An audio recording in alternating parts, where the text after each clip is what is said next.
Aramıza girmiş dağlar, denizler.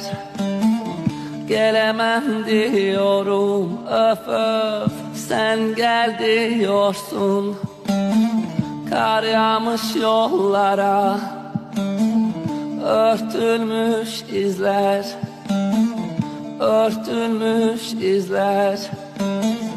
Bulamam diyorum, öf öf, sen bul diyorsun. Sen bul diyorsun.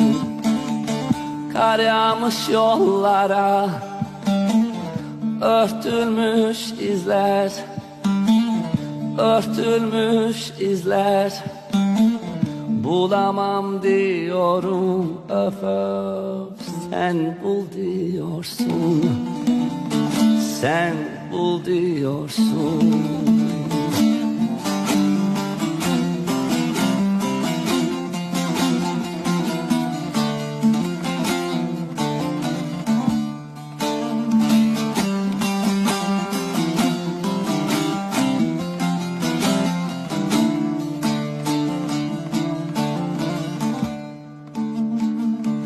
Sanma bu sevgimiz sence yaygara. Ne dertler bıraktın, öf öf, hep sıra sıra. Sen yoksun ya böyle ıssız Ankara, sensiz Ankara. Duramam diyorum, öf öf, sen dur diyorsun. Sen dur diyorsun.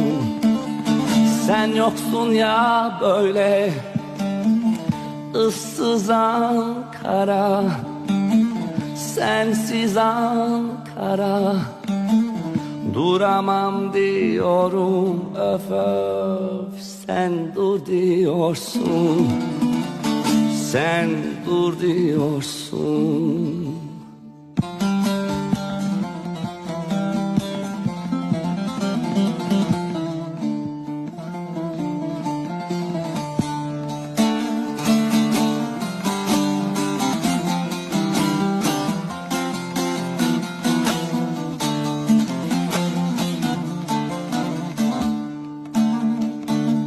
Kızıltım baharımı,